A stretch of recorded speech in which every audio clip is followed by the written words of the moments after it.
If you're looking to improve your waterfall videos, I have 4 things that'll do just that.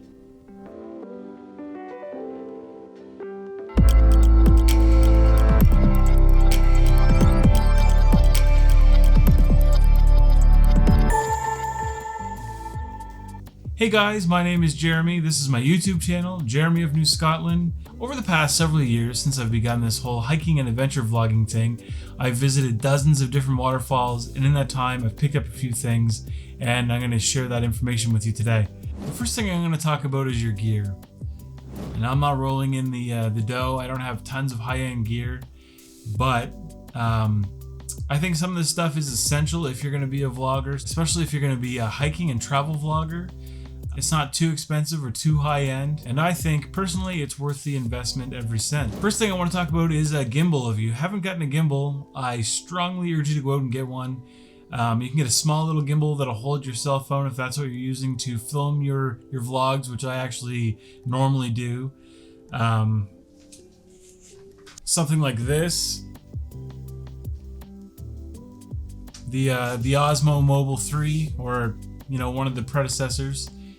Yeah, just a small gimbal was like a little over $100. You can get cheaper ones than this. It's really worth the investment. Just chuck your phone in the gimbal and you're on your way to nice buttery smooth shots. As you're approaching a waterfall, it's nice to have a nice steady shot, a wide push in or pan.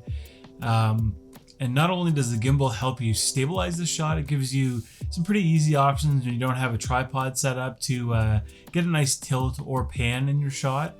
A gimbal can also act as a nice vlogging rig. Usually they Bluetooth or tether to your phone, enabling you to push the record button directly on the gimbal's handle, as well as a myriad of other functionality at your disposal. Also, it kind of gives you a little bit more room that you wouldn't have just kind of holding your cell phone. If you want an external mic or lighting or anything like that, you can kind of find some cold shoe mounts, quarter 20 threads, that type of thing attached directly to the gimbal, or a way to attach a handle or something like that. So yeah, go gimbal. And next thing you might not have thought of, but some of you might think this is obvious, waterproof camera. And I use a GoPro. I have the Hero 7. I know there's been the GoPro Hero 8 is out now, and they're just gonna keep going and going and going. Eventually I'll get another one, but I can't stress enough how much I actually really love the GoPro. It shoots underwater, it's always in focus. They're basically dummy proof. The menu system could use a little bit of tweaking, but as far as shooting, run and gun action stuff, I know my GoPro can do 2.7K, 120 frames per second, and that's deadly when it comes to shooting a waterfall. You get that buttery smooth slow motion and a decent resolution. And as far as a waterproof camera is concerned, you're going to want to get as close as possible to get the best shots. Anybody can stand there at a safe dry distance and get the usual wide shots and then call it a day. But if you want to get the best looking waterfall footage, you're going to want to get in close with your GoPro or other action camera, waterproof camera. This leads me to my next crucial piece of gear, which is, I don't know if you can see that very well, but it's the basically a giant selfie stick. This is the UK Pro pole. It extends like 52 inches or something like that, and it has this floaty thing. It looks like a water noodle kind of spliced and shoved onto it, but it does the trick. If you end up dropping this in the water while trying to shoot a waterfall, it's gonna float. I haven't done it yet, but it's just a matter of time because I am a klutz. Now, this one in particular has the GoPro connector, but it also came with a quarter 20 plate, so you can mount something like your Osmo on top of the quarter 20 plate that came with this. You can do all kinds of some crazy crane-like shots, and I don't know how close I want to get to the water with this, but you could be pretty creative. That's pretty much going to do it for the gear, but before I move on to the next tip, I just want to chuck in a bonus, drones. And the reason that I'm not including drones directly in this whole tip section is because A, drones are expensive, and B, there's usually licensing or some type of certification that goes along with having a drone in lots of countries. At least I know for a fact that's the case here in Canada. kind of a pain in the butt. I really didn't want to include drones directly in the tips because they're not overly accessible in every country, but absolutely worth a mention. I have one, I use it on waterfalls all the time. It's an easy way to get a nice high shot, obviously, of the waterfall. The caveat there is, in my experience, which is tons of experience flying drones, the DJI series I've flown, like the Mavic Air, that type of drone, they act really finicky over water. I've almost lost mine over waterfalls many times. I've gotten kind of used to how wonky they act. They're usually somewhat predictable, but I've had them get pretty chaotic, and I strongly recommend, if you're going to take a drone to a waterfall, practice manually steering it, because you're probably not going to get GPS connection, and it's going to try to track the water. It's just keep in mind that your drone might go crazy over the water and near a waterfall, and a lot of waterfalls have like gorgeous ravines, really tight spaces to fly in, so keep that in mind.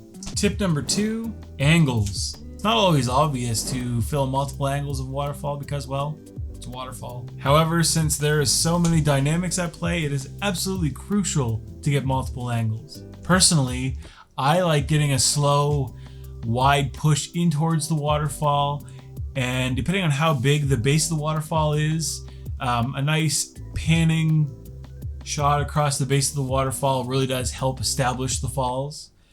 And if it's accessible and safe to do so, a top-down shot can't be beat, because you get the water slowly cresting over the side as it plunges down into the pool. You kind of get both of those actions all in one shot. Or you could slowly push in your long selfie stick across the top of the waterfall, slowly revealing the edge and the plummet at the bottom, which is just beautiful. Another cool one to chuck in there if you're a little bit brave and you're into swimming at the waterfalls like I do sometimes, or you don't mind getting a little bit wet, you can kind of wade in, is even following the waterfall down underneath of it with a waterproof camera. And you kind of get how the bubbles all kind of interact at the bottom and follow the flow of the waterfall through to underneath. That's a cool one to add in there. A little bonus I want to add in with angles is exposure. This is a quick bonus tip. Exposure plays a very important role when it comes to shooting a waterfall, because the water is bright white, usually down in a kind of a shadowy covered forest. It's very easy for exposure to ruin your shot when shooting a waterfall, because the water is so bright white, and the location of a waterfall, which is usually down in a ravine surrounded by many trees, there's lots of shadows. The minute you start panning and tilting your camera, it's very easy for your camera's auto exposure setting and spot metering to grab a different exposure and change all your settings, blowing your water out or crushing your shadows, and it just looks like garbage. So find a good middle ground, or just focus on dialing your exposure in to capture the waterfall, because that's what you're there to do. On to tip number 3. This tip is going to be on slow motion / speed ramping. Since a waterfall is essentially a collection of water droplets caught in some type of a chaotic dance down the side of a mountain, you're not going to be able to do such beauty justice with one frame rate, one sense of time, so to speak. You've all likely seen long exposure photos of waterfalls. Basically, you're freezing time. These water droplets kind of turn into long stripes almost. Very beautiful. Not really something you can do cinematically. There's kind of neat things you can sort of emulate that. You could do like a long exposure time lapse. Without it being a motion time lapse, it just kind of looks like one long photo. So as the waterfall's kind of cascading down the different changing slopes on the cliffside, it's changing speeds, and you want to capture that. The best way to do that is with slow motion and a speed ramp. And you need to be generous with your slow motions, because nothing gets more boring quickly than just a static, non-moving, slow motion for like 30 seconds of a waterfall. It's great, you got to the waterfall, it's a beautiful waterfall, your camera does some slow motion. Most cameras do slow motion. One way to change that up is with a speed ramp, and that is a good way to take one long continuous shot and change it into several almost, with different variations in the speed. And what I normally do is I take my pole and I put my GoPro on it and I get as close as I can to either the top of the waterfall if it's safe or the bottom of the waterfall. Sometimes I get wet because I swim, but it's a waterproof camera and a floaty stick, so it doesn't matter. And I get the stick, I extend it all the way up and I try to get as close to the top or middle as I can. I start recording at a high frame rate, 120 frames per second or higher. And then I follow the flow of the water down the side of the waterfall till it reaches the base, getting all the curves and twists along with it, or if it's a straight plummet, I follow that as well. And that gives you the opportunity to tell the waterfall's story, so to speak, with the speed of the motion, following the waterfall down its slope, and jumping into slow motion to get a sense of the individual droplets in their little dance. Last tip number 4 is editing/music choice. Your music choice is absolutely crucial when it comes to editing a good waterfall video, a cinematic masterpiece.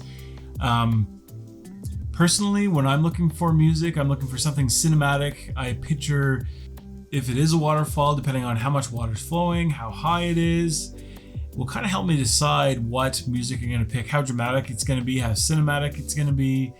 And one thing I like to go for is like a crescendo or whatever, when the music kind of builds up or whatever you want to call that. I'm not a big music guy. So you get different build-ups and different changes in beat, tempo. Those type of things really help when you're going to be doing speed ramping. Even just when you're slowly pushing into a waterfall, changing angles, tempo, any of those things really do help set the tone for your video. And always take advantage of those changes in tempo, like a crescendo or some type of a build-up or little pauses. Take advantage of all that stuff.